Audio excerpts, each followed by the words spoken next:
قل تعالوا اتل ما حرم علیکم ربکم، اے نبی ان سے کہہ دو آؤ میں تمہیں بتاتا ہوں کہ تمہارا رب کن چیزوں سے خوش اور کن چیزوں سے ناراض ہوتا ہے. کتنا پیارا انداز ہے قرآن کا. مشرکین مکہ بھی اللہ کو خوش کرنے کے لیے کچھ عجیب عجیب کام کیا کرتے تھے. اللہ نے سب پہ رد کر کے کہا کہ تعالو. عربی میں ایک لفظ استعمال ہوتا ہے ایتی. ایتی کا مطلب ہے ادرا، کہتے ہیں نا اتھیا. یہ تھوڑا سا مہذب لفظ نہیں ہے. اور ایک ہے تعالو، آئیے تشریف لائیے، آئیے ہم آپ کو. یہ آئیے کا لفظ کب کہا جاتا ہے کہ یار ادھر ادھر سے ہٹ جاؤ، وہ جو تمہیں تمہارے کان بھر رہا ہے، وہ تمہیں تو گنتیاں سکھا رہا ہے، ان سب سے ہٹ کے ادھر آؤ، اکیلے میں کبھی چھاؤں میں آؤ، ٹھیک ہے نا، سائڈ پہ ملو، میں تمہیں اکیلے میں مل کے پھر سمجھاؤں گا کہ میں کن چیزوں سے خوش ہوتا ہوں اور کن چیزوں سے ناراض ہوتا ہوں.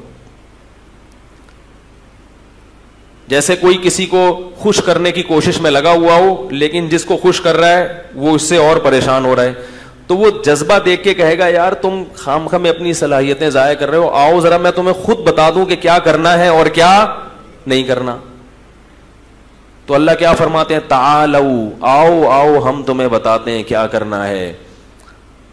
اللہ تشرکو بہ شیئا، اگر مجھے خوش کرنا چاہتے ہو سب سے پہلا کام کیا ہے؟ میرے ساتھ کسی کو شریک، یا حسین مدد، یا علی مدد، یا رسول اللہ مدد. یہ کیا ہے؟ میں کسی کو پہ کفر کے فتوے نہیں لگاتا، لیکن کیا یہ شرکیہ نعرے نہیں ہیں؟ کبھی دیکھا امام حرم کو یا رسول اللہ مدد کا نعرہ لگاتے ہوئے؟ جو سعودی عرب جاتے ہیں، پورے عرب کنٹری میں دیکھا؟ یو اے ای میں کہیں دیکھا؟ ابو ظہبی میں، دبئی میں، شارجہ میں، سعودی عرب میں، ملیشیا میں، ترکی میں، کہیں بھی نہیں ہے. تو یہ کون سا اسلام ہے جس میں آپ اللہ کو بھی پکار رہے ہیں اور اللہ کے ساتھ ساتھ دوسروں کو بھی؟ قرآن کے ذکر اللہ وحدہ اشمئزت قلوب الذین لا یؤمنون بالآخرہ وَإِذَا ذُكِرَ الَّذِينَ مِن دُونِهِ إِذَا هُمْ يَسْتَبْشِرُونَ. فرمایا جب صرف اکیلے اللہ کی توحید بیان کی جاتی ہے کہ اسی سے ہوتا ہے، تو آپ دیکھو گے جن کا آخرت پر پکا ایمان نہیں ہے ان کے دل تنگ ہونا شروع ہو جاتے ہیں کہ یہ کیسی باتیں ہو رہی ہیں ممبر سے. یہ مفتی کو کیا ہو گیا؟ یہ کیا کہہ رہا ہے کہ صرف اللہ؟ یہ اللہ کہہ رہے ہیں اشمئزت، دل تنگ ہوتے ہیں. وَإِذَا ذُكِرَ الَّذِينَ مِن دُونِهِ، فرمایا جب اللہ کے علاوہ دوسروں کا تذکرہ شروع ہو جاتا ہے، اذا ہم یستبشرون، ان کی بانچیں کھل جاتی ہیں. اسلام توحید کے معاملے میں کوئی کمپرومائز، بولو بھائی، نہیں کرتا. اللہ غیرت کے خلاف سمجھتے ہیں اس کو. اسباب سے ہٹ کے مدد کا اختیار کس کے پاس ہے؟ اللہ کے پاس، اور کسی کے پاس نہیں ہے. کبھی اہل بیت سے مانگ رہے ہیں، کبھی نبی سے مانگ رہے ہیں، کبھی فلانے سے مانگ رہے ہیں، کبھی قبر پہ جا کے مانگ رہے ہیں. تو بھائی ان چیزوں سے اللہ خوش نہیں ہوتا. اور آگے اللہ نے ارشاد فرمایا وَبِالْوَالِدَيْنِ إِحْسَانًا. اللہ کے بعد سب سے بڑا حق کس کا ہے؟ باپ کا اور ماں کا. اس کے بعد قرآن نے بیان کیا آتِ ذِی الْقُرْبَى حَقَّهُ، اہل قرابت کو ان کا حق دو. جو لبرل لوگ ہیں نا، جو دین سے دور ہیں، میں عجیب بات آپ کو بتاؤں، وہ قرآن کے اور اسلام کے اس نظریے سے، بلکہ فطرت کے اس نظریے سے اتنا ہی دور ہیں. آپ جاؤ گوروں میں، سب سے دور کس سے ہیں؟ اللہ سے. حالانکہ قرآن سب سے پہلے کس کو بیان کرتا ہے؟ بولو نا، اللہ کو. جو لبرل لوگ ہیں نا، وہ اللہ کے علاوہ ہر ایک کی سنتے ہیں. کہہ رہے ہیں نا عاطف میاں کو بحال کرو، ان سے کبھی آپ بیٹھ کے بات کرو تو اللہ کے علاوہ ہر ایک کی بات یہ غور سے سنیں گے. ان کو بتاؤ عمران خان کا یہ بیان ہے، منفذ الرحمان نے یہ کہا، نواز شریف نے یہ کہا، اچھا اس پہ تبصرہ ہوگا اللہ کا یہ حکم ہے. یہ کیا ہوتا ہے بھائی؟ یہ کیا باتیں کر رہے ہو؟ اللہ کا حکم، یہ کہاں سے مولوی کہاں سے آ گیا درمیان میں؟ بھائی مولوی نہیں کہہ رہا، قرآن. بھائی قرآن کیا ہوتا ہے؟ بھائی نبی نے فرمایا چھوڑو یار یہ مسجد کی باتیں، مدرسے کی باتیں، اس قسم کی باتیں ہمارے سامنے نہیں کیا کرو. مذہب کی باتیں ان کو وہاں سائڈ پہ رکھو. یہ ہوتا ہے کہ نہیں ہوتا؟ آپ اس کو بتائیں گورنمنٹ کا یہ قانون ہے, سنے گا. اقوام متحدہ کا یہ قانون ہے, سنے گا. اللہ کا قانون ہے, نہیں سنے گا. قرآن نے ان لوگوں کی کیفیت بھی بیان کی ہے. فلا صدق ولا صلی ولكن كذب وتولى ثم ذهب الى اهله يتمطى اولى لك فاولى ثم اولى لك فاولى. فرمایا جب اس کی موت کا وقت آئے گا میں اسے کہوں گا کہ نہ تو نے میری آیات کو غور سے سنا نہ ان کی تصدیق کی. تیرے سامنے جب میری آیات اور میرے احکام بیان کیے جاتے تھے منہ پھیر کر تکبر کے ساتھ اپنے گھر کی طرف چلا جاتا تھا. اولا, اللہ فرماتے ہیں تباہ ہو جائے تو. لکا فاولا, پھر ہم کہتے ہیں برباد ہو جائے تو. ثم, پھر ہم کہتے ہیں اولا, تو تباہ ہو جائے. ثم اولا لکا فاولا, پھر ہم کہتے ہیں تو تباہ ہو جائے. ایحسب الانسان ان یترک سدی, تو نے کیا یہ گمان کر رکھا تھا کہ میں نے تجھے پانی کے قطرے سے پیدا کیا؟ پیدا جب کیا تو ماں کی چھاتیوں میں دودھ کے چشمے جاری کر دیے. ایک تجھے خیرخواہ باپ دیا, ایک ماں دی, ماحول دیا, پھر آسمان سے تیرے لیے بارشیں برسائیں, اور پھر تیرے لیے زمین کو پھاڑ کر نباتات پیدا کیے, اور پھر تجھے طرح طرح کے میوے کھانے کو دیے. جب تو بلوغت کی دہلیز پہ قدم رکھتا ہے تیرے لیے ایک زوجہ پیدا کر دی, عورت پیدا کی جس سے تو سکون حاصل کرتا ہے.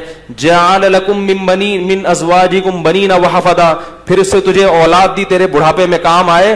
تو یہ ساری خدمتیں جو میں کر رہا تھا, ایحسب الانسان ان یترک سدی, تو یہ سمجھتا تھا کہ تجھ سے کوئی سوال نہیں ہوگا, تجھے ایسے ہی بیکار پیدا کیا میں نے.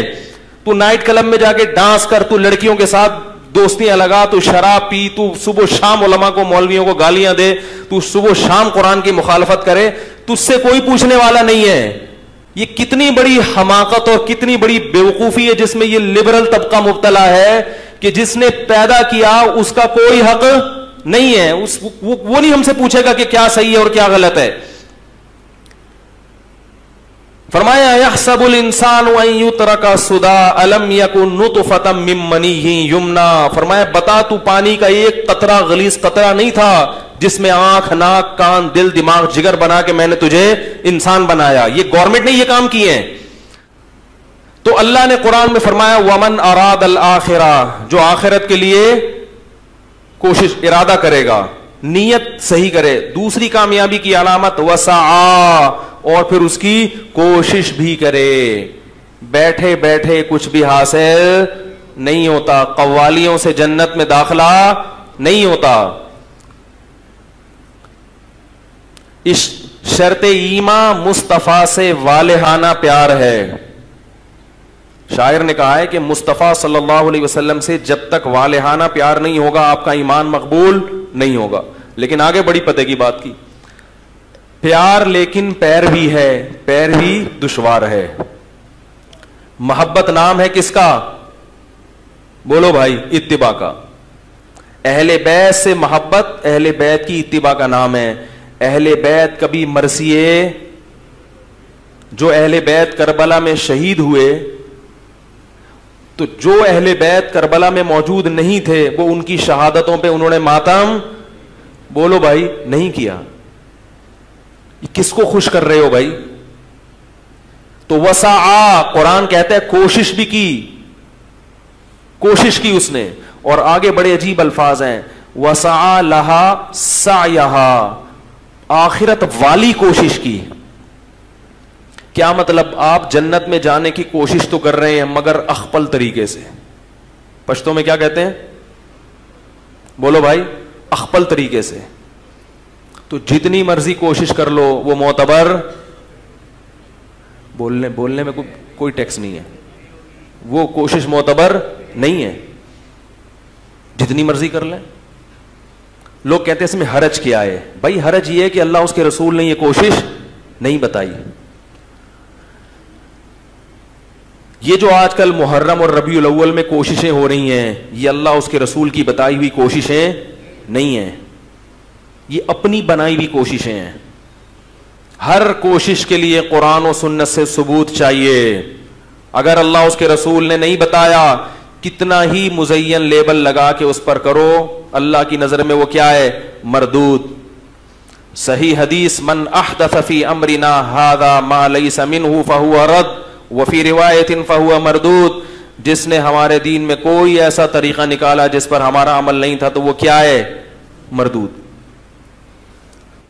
تو اللہ نے قرآن میں فرمایا وسعى لها سعيها، وہ کوشش کرے، وہ والی کوشش جو آخرت کی کوشش ہے۔ پتہ چلا ہر کوشش آخرت کی نہیں ہوتی، کچھ کوششیں اچھی تو ہوتی ہیں مگر آخرت کی نہیں ہوتی۔ وہ اگر آپ ان کوششوں میں لگ گئے تو آپ کا عمل برباد ہوگا۔ اور قرآن کہہ رہا ہے الذین ضل سعیہم فی الحیات الدنیا وہم یحسبون انہم یحسنون صنعا، فرمایا کچھ لوگ ایسے ہیں جن کی کوششیں دنیا میں ضائع ہو جائیں گی جبکہ وہ یہ سمجھ رہے ہوں گے کہ ہم اچھی کوشش کر رہے ہیں۔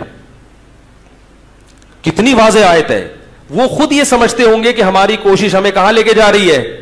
جنت میں، ہم نبی کی عشق میں کر رہے ہیں، ہم حضرت حسین کے عشق میں کر رہے ہیں، لیکن اللہ فرماتے ہیں ایسے بہت سے لوگوں کی کوششیں دنیا میں ضائع ہو رہی ہیں، کیونکہ یہ کوشش کا وہ طریقہ ہے نہ جنا اللہ نے بتایا، نہ اللہ کے رسول نے بتایا، نہ اہل بیت نے بتایا، یہ وہ طریقہ ہے ہی نہیں۔ اور آخر میں فرمایا وسعى لها سعيها وهو مؤمن، ایمان بھی ہو، توحید پرست انسان ہو، عقیدہ صحیح ہو اس کا، یہ تمام شرطیں پائی جائیں گی۔ فَأُولَئِكَ كَانَ سَعْيُهُمْ مَشْكُورًا، فرمایا یہ وہ لوگ ہیں جن کی کوشش کو میں نہ صرف یہ کہ قبول کروں گا بلکہ اس کوشش کا کئی گنا بڑھا کر ان کو اجر دوں گا۔